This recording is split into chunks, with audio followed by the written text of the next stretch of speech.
Assalamualaikum warahmatullahi wabarakatuh. Alhamdulillahi rabbil alamin. Wassalatu wassalamu ala asrafil anbiya'i wal mursalin wa ala alihi wa sahbihi ajma'in, amma ba'du. Pertama-tama marilah kita panjatkan puji syukur atas kehadirat Allah Subhanahu wa taala, yang mana atas berkat rahmat dan hidayahnya kita dapat diberi kesehatan pada hingga hari ini. Dan tidak lupa pula salawat berangkaikan salam kita hadiahkan kepada Nabi Muhammad SAW, dengan semoga dengan kita bersalawat kepadanya kita mendapatkan syafaatnya di yaumul akhir. Amin amin robbal alamin. Sebelumnya perkenalkan, nama saya Hidri Syafitri dengan NIM 0704223059. Saya dari Prodi Biologi, kelas Biologi 1, Fakultas Sains dan Teknologi, Universitas Islam Negeri Sumatera Utara. Di sini saya akan menjelaskan tentang kalimat. Kalimat adalah sebuah kumpulan kata yang mempunyai makna tertentu yang digabungkan dalam dua kata atau lebih yang memiliki suatu pengertian dan pola intonasi akhir. Menurut Kamus Bahasa Indonesia KBBI, kalimat adalah suatu bahasa yang secara relatif berdiri sendiri, mempunyai pola intonasi final, dan secara aktual ataupun potensial terdiri atas keluasa. Kalimat dalam wujud lisan diucapkan dengan suara naik turun, keras dan lembut, disela, dijeda, dan diakhiri dengan sebuah intonasi akhir. Dalam wujud tulisan berhuruf Latin, kalimat dimulai dengan sebuah huruf kapital dan diakhiri dengan sebuah tanda titik, koma, tanda tanya, dan tanda seru.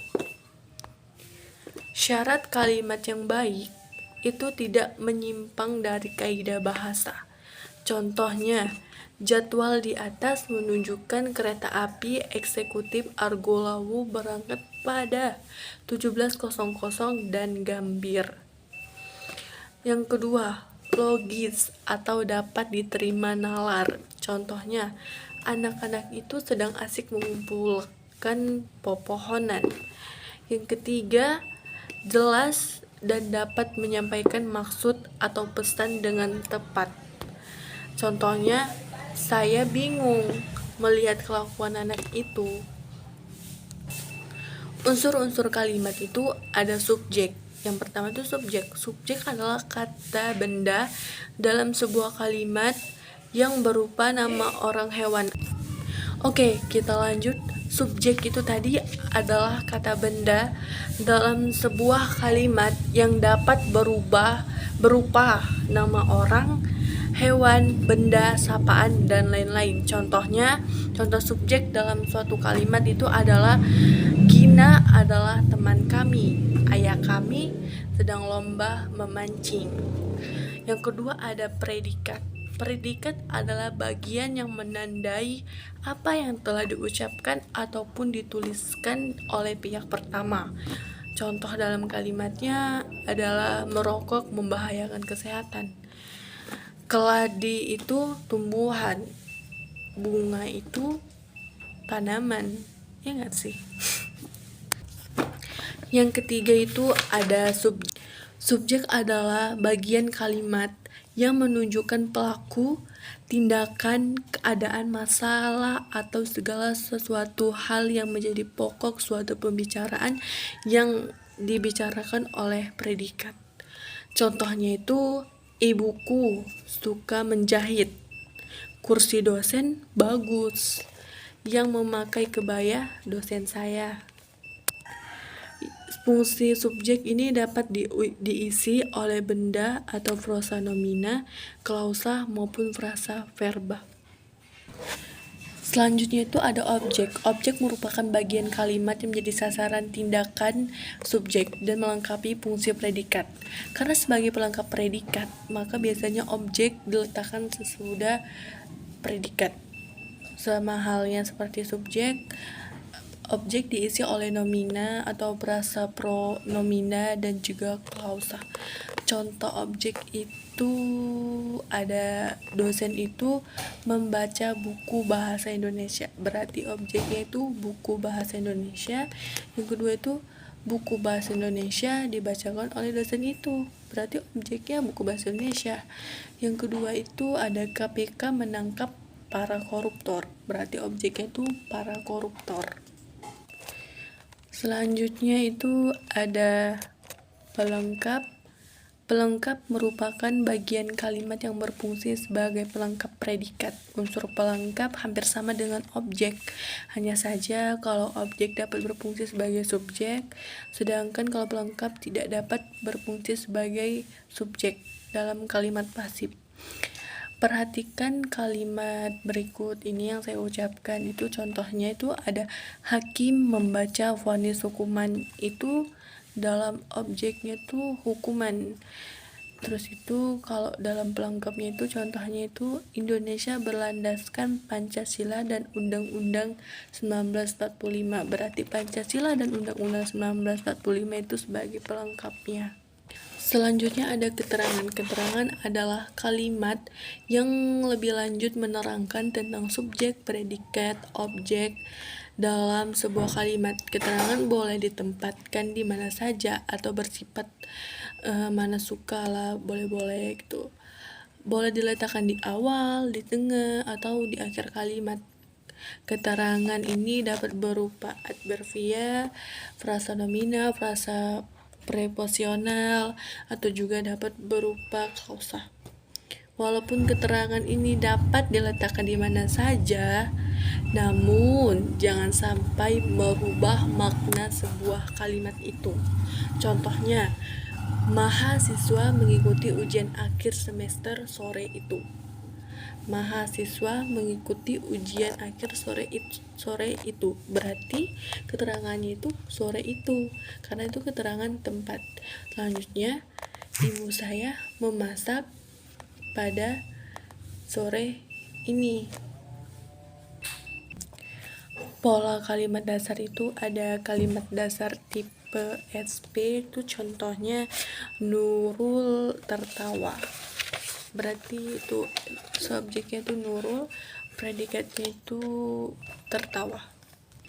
Selanjutnya ada tipe yang menggunakan SPO, ada tipe yang menggunakan SPPL atau SPPL subjek predikat pelengkap, ada yang menggunakan SPCAT, ada yang menggunakan SPOPL, ada yang menggunakan SPOCAT. Selanjutnya itu jenis-jenis kalimat. Jenis-jenis kalimat berdasarkan bentuknya itu ada kalimat tunggal, kalimat majemuk setara, kalimat majemuk bertingkat. Yang pertama itu kalimat tunggal. Kalimat tunggal itu yang terdiri atas satu klausa atau yang tergabung dalam subjek dan predikat. Itu contohnya Bayu pergi, Bayu minum, Bayu duduk. Selanjutnya itu kalimat majemuk. Kalimat majemuk itu kalimat yang terdiri minimal 2 atau lebih kalimat tunggal. Contohnya itu para pejabat negara harus mempunyai rasa empati yang tinggi dan mampu memperjuangkan nasib masyarakat lain. Kalimat majemuk itu ada 2, yaitu kalimat majemuk setara dan kalimat majemuk bertingkat. Kalimat majemuk setara itu ada kalimat yang ditandai dengan bentuk konjungsi dan tetapi, serta, atau sedangkan. Sedangkan kalimat majemuk bertingkat itu adalah kalimat yang terdiri atas induk kalimat dan anak kalimat, atau istilah lain dalam linguistik adalah klausa utama dan khusus subordinatif. Maaf, yang saya bacakan tadi itu contoh dari kalimat majemuk setara, dan ini adalah yang kedua, ini adalah contoh majemuk bertingkat. Contohnya itu guru tersebut menerangkan pelajaran, sedangkan muridnya memperhatikannya dengan saksama. Yang kedua itu ada jenis kalimat berdasarkan isi. Kalimat yang pertama itu ada kalimat berita atau kalimat deskriptif. Kalimat berita adalah kalimat yang berfungsi untuk menyampaikan informasi atau pernyataan. Contohnya ya berita pada umumnya.